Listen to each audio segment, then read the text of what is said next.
Hola, hola, buenas noches. En esta ocasión y para nuestro tercer video está con nosotros Iliana Arana, estratega financiera, migrante desde hace algunos años en 16, este país. yeah. Muchas 16 gracias. años. Gracias, Iliana, por aceptar esta plática con nosotros y compartir un poquito de tu historia. Oh, gracias a ustedes realmente, porque vinieron hasta acá. Gracias por recibirnos aquí en tu casa. Es un placer para nosotros que estés con nosotros, Ileana. Y pues empezamos, Ileana, cuéntanos. Pues aquí vamos, ¿sí? Tú dinos de dónde eres. Bueno, yo soy cubana. Llegué a Canadá hace 16 años. Llegué el 2 de enero de 2008. Imagínense qué shock. Sí, qué shock para que lo recuerdes tan perfectamente la fecha. ¿Por qué decidiste emigrar? Bueno, yo pienso que como casi todo el mundo, ¿no? Buscando un mejor futuro. Sí. Para tener una vida mejor, Una mejor vida. Para ti y para tu familia, ¿no? Así Claro. es. ¿Cuántos años tenías cuando decidiste emigrar? No hablemos de edad, porque yo soy la persona que hace las matemáticas. Ok, no vamos a hablar de la edad. ¿Qué fue para ti cuando llegaste? Vienes de Cuba, llegas y te encuentras con este monstruo que es Toronto.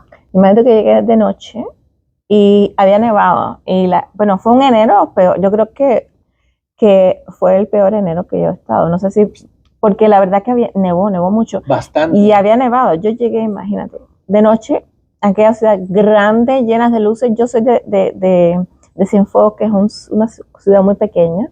O Cienfuegos. Sí, está el centro sur de Cienfuegos, de Cuba. Una ciudad pequeña, y de pronto era ese monstruo lleno de luces, y yo decía, pero ¿y esto? ¿Qué me tiro yo? ¿Cómo yo voy a moverme? ¿Cómo yo voy a saber a dónde ir? Imagínate. ¿Tú conocías a alguien aquí? Bueno, no, yo llegué sola, sin familia, toda mi familia está en Cuba, pero yo trabajé en Cuba, y trabajé en un hotel por 7 años en relaciones públicas, y entonces iban muchos clientes que eran repitentes y ya se hacían amigos. Mucho canadiense. Muchos canadienses, Ah. sí.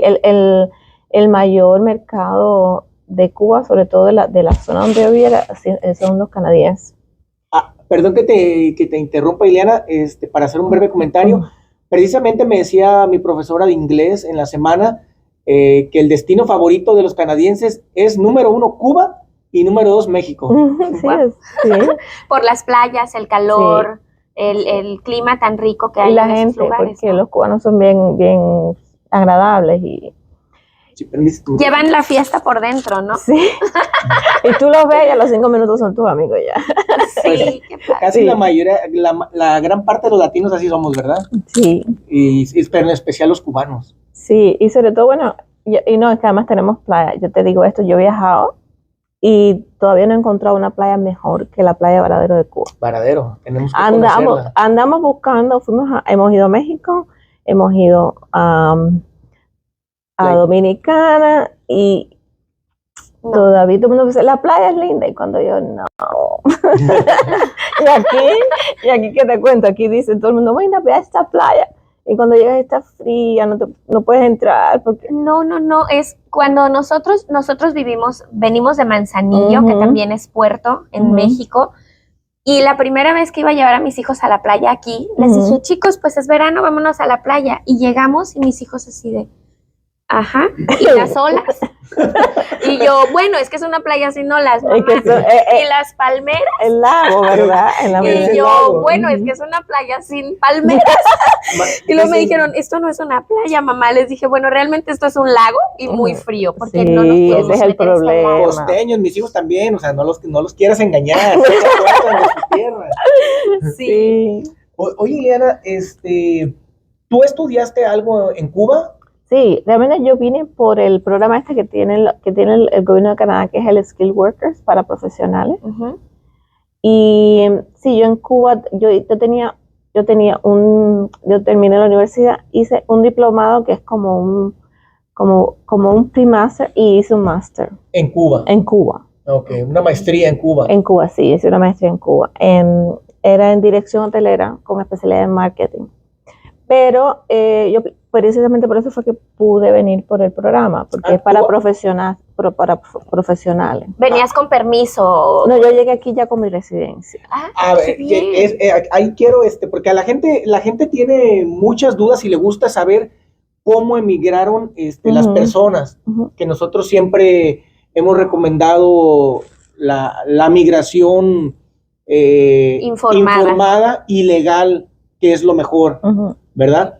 Entonces, tú como estudiante, ¿aplicaste directamente para un trabajo? Yo no era estudiante, yo me había graduado. Ya te habías graduado, tienes razón. Este programa es un programa para profesionales. Que tiene Canadá. Exactamente. Tú primero tienes que hacer una prueba de inglés o de francés. O sea, déjame explicarte. En general tú tienes que llegar a hacer, por diferentes categorías que ahora te voy a explicar, tú tienes que sumar mínimo, en aquel momento no me acuerdo, me parece eran como 67 puntos. ¿No es el Express Entry? ¿No? Ahora es algo parecido, sí, porque ha cambiado mucho. Entonces, yo me demoré 2 años en que me dieran la visa. Otras personas se demoraron 6 meses, otras se demoraron 1 año, otras todavía están esperando, porque es un proceso que es como ahora lo hacen como lo que se dice un bombo, una rifa, pero en aquel momento tú ponías el expediente. Entonces, tienes que hacer un examen de inglés. Sí, claro. O de francés, que te da puntos. O sea, eso no determina,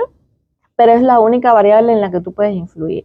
Porque, por ejemplo, por la edad te da puntos, por los años de experiencia te da puntos. ¿El grado académico? El grado académico te da puntos. Si tienes familia acá, te da puntos. Si tu pareja tenía también, si tu pareja está graduada universitaria, te da puntos, así, cosas así. Han cambiado un poco. Y tú compites, Ileana, contra muchísimas personas alrededor del mundo. O sea, no es competencia. Yo pienso que lo que aplican, ¿no? Si tú aplicas. Ok. Y yo pienso que el gobierno lo que hace es que tiene como plazas. Ahora ellos como que ahora ha cambiado. Porque ahora ellos van haciendo como llamados. O sea, tú entras, tú haces tu prueba de inglés y tú llenas tienes que hacer la prueba de inglés, al menos tienes que hacerla en la embajada de Inglaterra. Entonces ellos lo mandan a Inglaterra y ellos son quienes lo hacen. Entonces, en aquel momento era diferente. En aquel momento tú llenabas la aplicación completa y la ponías. Y tienes que tener determinada cantidad de dinero en una cuenta que depende de la cantidad de personas. Entonces, ahora es bastante complicado ese tipo de migración, ¿eh? Sí, pero yo dije que nunca iba a venir ilegal, porque si pasaba algo con mis padres, tú no ibas a poder regresar. Exactamente, después no me lo iba a perdonar. Así es. Entonces, en ese momento era así, tú aplicabas, o sea, lo primero que tenías que hacer era el examen de inglés. Porque eso es la variable que te daba puntos, ¿verdad? Que te podía hacer la diferencia Te puede despegar de una aplicación a otra. No, que te puede dar el punto, porque en aquel momento tú como único aplicabas era si tenías los puntos que tenías que tener, el mínimo, ¿no? Y entonces ahora los puntos que tengas tú pones, y entonces el gobierno hace un llamado porque el gobierno va bajando la cantidad de puntos ahora o los sube. Y entonces hace un llamado a no sé cuántas personas, pero tu aplicación está ahí y es como que está en una rifa. Si tu aplicación sale, o sea, tú aplicas online y el sistema automáticamente te da los puntos. Entonces, ellos hacen la rifa. Si sale tu nombre, entonces tú terminas la aplicación. O sea, entregas los documentos que faltan y esas cosas. En aquel momento no era así. Aquel momento tú aplicabas y en algún momento tú sabías que te iban a llamar para que te hicieras el examen médico, para que tuvieras la entrevista con ellos y esas cosas. 2 años, el mío se demoró 2 años exactamente.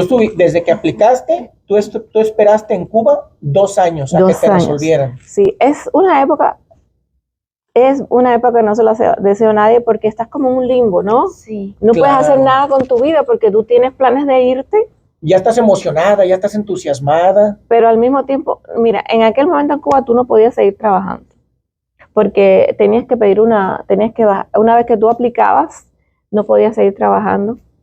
Y entonces, pero tú no sabías el tiempo que ibas a estar. O sea, no sabes cuándo te van a contestar, es una incertidumbre. Exactamente. En cualquier momento te puede llegar, me imagino que es por correo electrónico, sabes que tu aplicación ya pasó, das el siguiente paso. Exactamente. Pero nunca sabes cuándo. Saca la cita para hacerte el examen médico. Y entonces una vez que tenías el examen médico, entonces te avisaban para la cita para la embajada, para la visa. Y yo creo que ese día de la entrevista, ya ese mismo día nos dieron la visa. Y ya, a partir de ahí ya.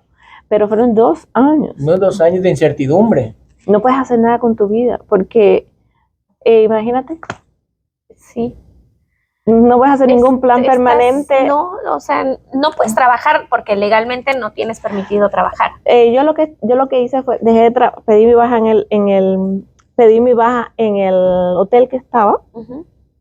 Y entonces a partir de ahí, en eso estaba terminando la maestría, terminé la maestría.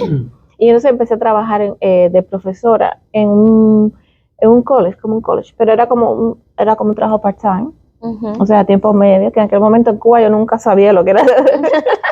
Tú en Cuba o trabajas o no trabajas, pero bueno, fue algo así porque era como por contrato, hice un examen, porque yo, es que el mundo, he dado tantas vueltas. Mi primera especialidad en la universidad fue licenciada en alimentos, como una ingeniería en alimentos.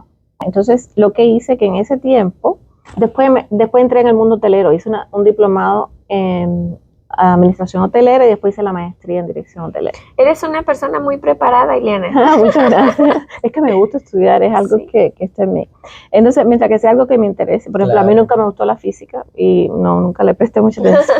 Y Ileana, los cubanos tienen fama de ser excelentes profesionistas, de ser excelentes. En México los conocemos porque son muy buenos médicos. Los médicos, sí, los médicos. Son muy buenos médicos. Y sobre todo también excelentes atletas. Sí. Como que Cuba dice, el que quiere estudiar, puede estudiar porque la educación en Cuba es gratis.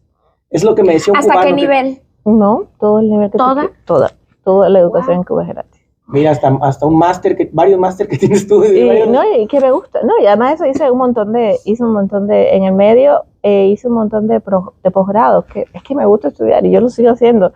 Pero entonces, cuando hice la licenciatura, entonces aproveché en ese tiempo y en la ciudad donde yo vivía, había un politécnico de la salud y hacía poco habían hecho un técnico medio en nutrición y dietética. Okay. Entonces hice el examen para poder dar clases, porque esa fue algo que yo hice cuando recién me gradué. Yo di clases ahí con profesora de dietética, creo que fue, de nutrición y dietética, que es bien bonito. Entonces volví a las cosas habían cambiado un poco cuando yo decidí regresar a hacerlo en lo que esperaba. Y entonces iba y daba las clases el día que me correspondía, así no estaba sin hacer nada, porque entonces terminé la maestría, hice eso y así fue pasando el tiempo. Mientras esperabas.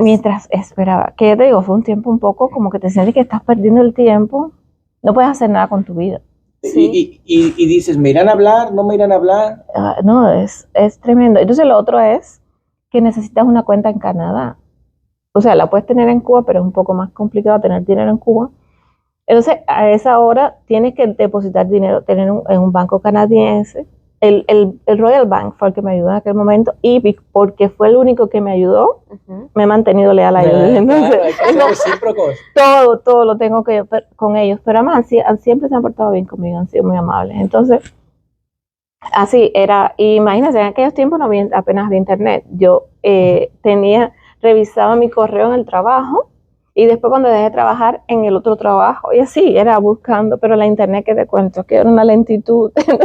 Sí, es complicado encontrar internet en Cuba, sí me sé esa historia, pero ese es otro choque. Cuando tú llegas aquí, Cuba está como 100 años luz atrás, tú llegas a Canadá y es otro mundo.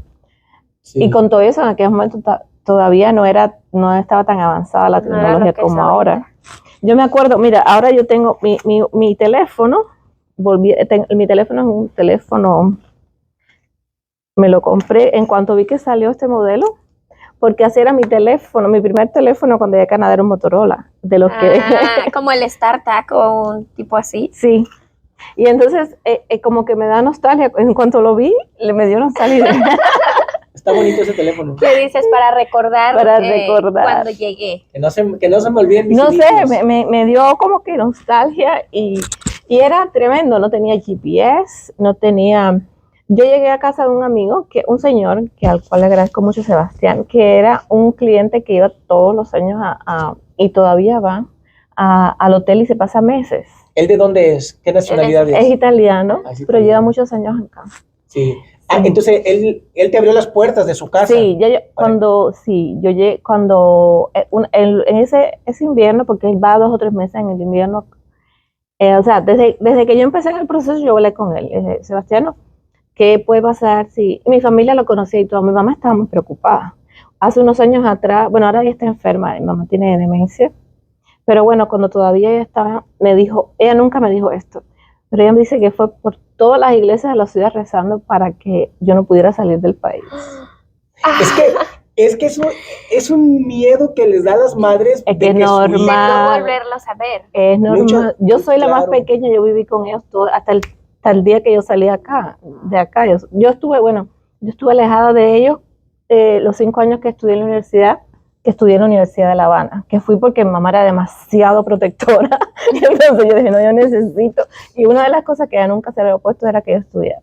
Okay. Entonces, eso fue un pretexto. ¿Qué dijiste? Fue mi escape, ¿no? Sí. Para tener mi espacio sí. lejos de tanta protección. Sí, mi mamá era demasiado protectora. Imagínate que yo no pude aprender a montar bicicletas hasta que no aproveché cuando estaba en la universidad que nos dieron una bicicleta y ahí aprendí. Porque tengo 2 hermanos mayores y siempre les pasó de todo. Ah, sí. Y por culpa de ellos, ella conmigo se volvió muy... También, ¿qué pasa? Que ella tuvo a mis hermanos muy joven. Ella tuvo a mis hermanos a los 17, a los 18 años. A mí me tuvo a los 30. Ya tenía conciencia de lo que es ser mamá. A mis hermanos, para ella era un juguete, me imagino, ¿no? Sí. Sí.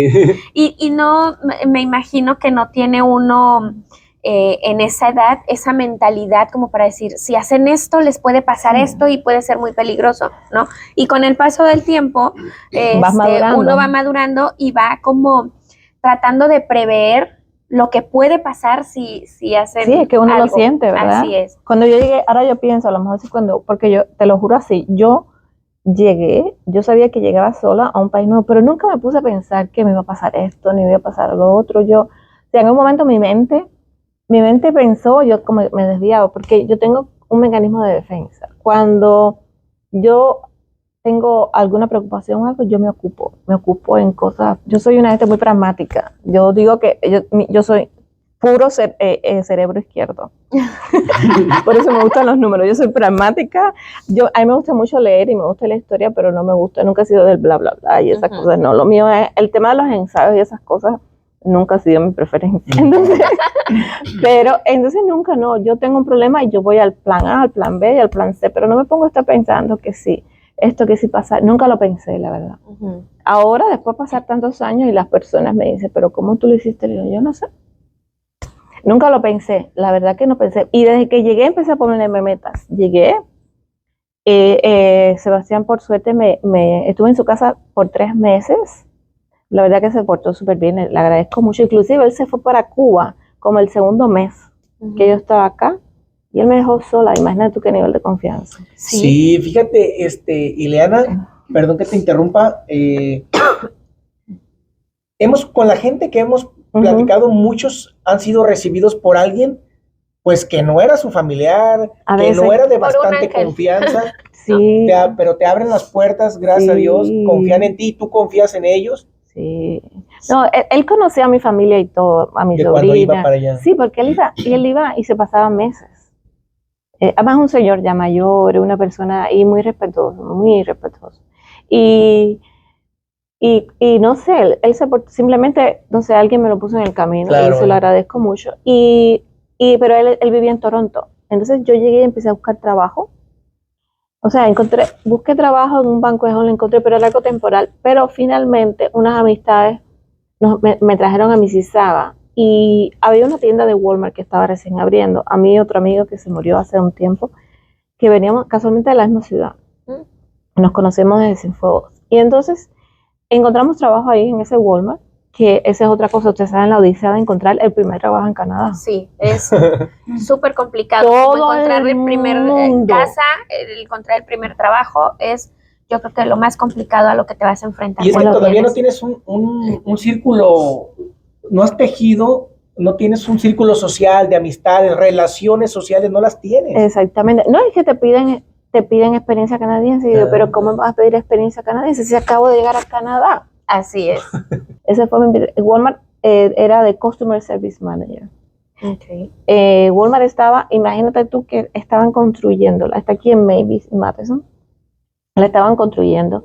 Y yo empecé a trabajar en el centro en el centro de ahí donde estaban empezando a traer la gente. Yo llamaba inclusive para pedir referencias y esas cosas. Porque yo aprendí inglés desde Cuba. ¿Te costó? Tú tenías esa gran ventaja, perdón, Sí. que ya tenías el idioma. Sí, sí. Porque llegar sin el idioma también es híjole, es súper difícil. Es muy difícil. Tardas en arrancar, ¿no? Claro. Tardas en... Sí, te lo hace todo más difícil, porque imagínate, si encima de eso no conoces a nadie, pero no tienes idioma. Además, yo tengo una cosa, yo soy bien independiente. A mí, te lo juro, sí, Sebastián siempre lo decía, que yo a la semana ya yo estaba buscando trabajo, y sola. Fíjate si él se portó bien, que acuérdate, en esos tiempos no había GPS. Yo simplemente tenía un plano, tenía un mapa. Sí, y entonces él me dijo, me decía lo que tenías lo que tenía que hacer, pero él que hizo conmigo, iba conmigo, fue conmigo como 2 veces y me enseñó cómo funcionaba el sistema del subway y esas cosas. Y dije, bueno, que sea lo que sea. El sistema de transporte que según nos enseñan, pero no entiende uno nada, ¿verdad? No. Sí, ya te entendí. Mira, te voy a decir algo que a lo mejor suena tonto, pero para mí todavía es que no tiene sentido. Norte, sur, este y oeste. No, yo creo que yo tampoco a mí, lo voy a aprender. Háblame izquierda y derecha. Arriba y abajo. No, sí, a mí no me habla de ni norte ni sur. Ahora me dice, bueno, ubícate que al sur es hacia donde está donde está el lago. Bueno, al menos yo sé dónde está el lago.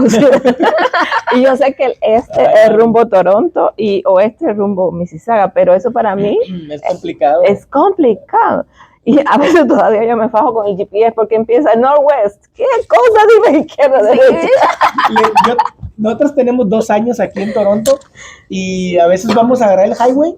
Entonces le digo, ¿para dónde vivimos? ¿Para el norte, para el sur, para el este, para el este? Y ya me dice, no, que para el east o algo. Ay, ya le doy para ver para dónde, si subo, bajo. Bueno, de aquí tú vives para el east, así que... Sí. Pero es que luego cuando pasamos la zona donde vivimos, ya es el west, ¿no? Si voy hacia el otro lado. Sí, porque depende de dónde vayas. O puede ser el norte, depende para dónde vayas. Sí. No, eso es algo que también me chocó. Entonces, así fue. No me acuerdo ninguna vez que me haya perdido, porque además yo te digo, yo soy independiente y yo no tengo miedo a preguntarle. Me acuerdo que muchas veces le pregunté a policías así en la calle, yo preguntaba y fui a un montón de entrevistas como el hoy que fui a... ¿Tardaste un poquito en afinar el oído por la cuestión del inglés o entendiste perfectamente? Bueno, perfectamente no, pero yo... No fue algo complicado para ti. No lo fue, porque mira, yo tuve la suerte, yo en Cuba tuve muy buena educación, yo fui un pre de ciencias exactas, es como un pre especial, y tuve muy buena educación. Ahí ahí te dan más clases de lo habitual y de acuerdo a tu especialidad te dan clases extra, pero tuve mucha suerte que tuve un profesor de inglés maravilloso y él nos preparó muy bien. Esa fue como una base. Después en la universidad estudié también y cuando terminé en la universidad hice también la escuela de idiomas. ¿Entiendes? Y tienes más años de estudios que de vida. Sí. Sí, impresionante. Sí. Entonces, pero yo iba haciendo las cosas que me gustaban y así. Además que en tu trabajo en el hotel, pues todo el tiempo estabas practicando y lo estabas hablando, tenías contacto con canadienses y Cuba, que es una isla tan turística, pues todo el tiempo estás como dialogándolo, ¿no? Y diferentes acentos, ¿verdad? Oh, sí. Porque, y a mí lo que me gusta, la verdad, a mí lo que me gusta se me pega así. Lo que no me gusta, como es que hay una parte mía que no lo escucha, pero lo que me gusta se me pega así y el idioma me gusta. Y además yo hasta leía libros porque me regalaban libros en inglés y yo los leo. Yo los leía, ahora también, ¿no? Pero bueno, y eso te ayuda. Claro. Sí, eso te ayuda. Y claro, aquí, cuando llegué hay muchos acentos. A veces ya no, porque uno se acostumbra, pero al principio se hacía un poco difícil. Y yo lo que hice desde el principio fue ver la televisión en inglés. Okay. Y nunca he estado rodeado de personas que hablen español. Desde mis trabajos todos han sido con personas que hablan inglés, lo cual me ha ayudado mucho, ¿verdad? Claro. Y entonces, bueno, llegué a Walmart, empecé en Walmart, pero al mismo tiempo empecé a trabajar en un banco de hall los fines de semana, porque otros clientes que iban al hotel, ellos tenían unas amistades aquí que eran dueños de un banco de hall. Okay. Entonces ellos me presentaron a esa persona que es, la verdad que ese banco de hall tengo muy buenos recuerdos. Lo que pasa que ustedes saben, los horarios en los bancos de hall son los fines de semana de noche. Yo hubo fines, y Walmart era por turnos. Okay. Entonces, hubo fines de semana, yo te voy a decir que los primeros 3 o 4 años trabajé de domingo a lunes, además de que estaba estudiando porque empecé a estudiar contabilidad también. Entonces, porque yo llegué en el 2008, que era una época, una recesión económica mundial. Okay. Sí. Sí. Entonces yo llegué aquí y muchas personas que conocí, inclusive que trabajaban en el banco de jóvenes, perdieron su trabajo porque trabajaban en hoteles. Y entonces yo dije, bueno, tengo que tomar una decisión, tengo que buscar una carrera que pase lo que pase, tienes trabajo. Sí.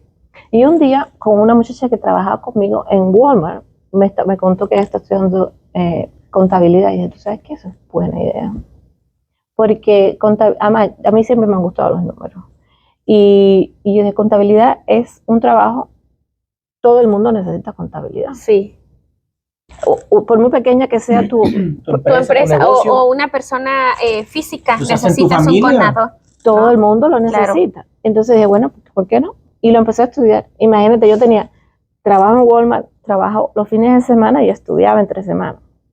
En aquella época era un poco más barato. Entraste a estudiar contabilidad aquí. Sí, sí. Todavía más, ¿verdad? Sí, no, es que la verdad, tú sabes, yo no sé si ustedes lo han experimentado, pero en este país los títulos que tú traes realmente no tienen tanto peso como si tienes algo de exacto, aquí. no te lo reconoce, aunque tú lo revalides. Yo estoy revalidando la maestría porque me demoré años, porque no me la necesitaba, porque como tenía el otro título. Ahora la estoy revalidando porque dije, bueno, ¿por qué no? Pues ya la tengo, ¿verdad? Exacto, pero realmente no es lo mismo cuando la educación que la educación de acá. Entonces yo estudiaba de noche, yo ya hacía 2 o 3 asignaturas a la vez, porque a mí me gusta salir bien, yo no soy de las que... Nomás para sacarla. No, me gusta salir bien, me gusta salir bien, es como un problema conmigo misma. Y entonces, pero ahí, sí, me pasé como 4 años que no pude ir a Cuba. Fui a Cuba como el primer año que llegué y después me pasé como 4 años, que vi, ya es muy triste porque vi la diferencia de mis papás también. Físicamente y todo. Sí, y mentalmente. Ya en esa época mi mamá estaba como empezando a desarrollar la demencia, lo que no sabíamos. Pensábamos que era caprichos de ella. Hasta un día que me llama mi hermano. Yo me acuerdo que fui como en un diciembre, una Navidad, la única vez que he ido en Navidad, porque Navidad todo se encarece y todo. No, eso los vuelos, todo. Todo es más, además hace frío. Y yo voy a Cuba, me gusta ir a la playa, ¿no? Pues es mi oportunidad de bañarme en una playa de verdad. Y entonces hace frío. Y entonces hubo algunos episodios durante ese viaje que yo pensé, pero bueno, se lo achacamos, es que es así, ¿no? Las cosas ya de personas mayores que se ponen caprichosas. Sí. Y como a los 2 o 3 meses, creo que fue, me llama mi hermano, porque pasó algo con mi sobrina que ella prácticamente la crió, que llamó a saber cómo estaban y ella se puso un poco mal. Sí, empezó a pelear por cosas que no tenían sentido. O sea, ahí la llevaron al médico y se dieron cuenta que ella padeció de presión alta por muchos años. Y entonces parece que en algún momento tuvo una isquemia que le afectó la zona frontal. Y ya, yo no sé si ustedes saben que el tema de las demencias es que las terminaciones nerviosas dejan de comunicarse entre ellas, entonces hay espacio, entonces la circulación de la sangre empieza a disminuir y a tus neuronas al no alimentarse y los neurotransmisores al no comunicarse, empiezas a tener déficit.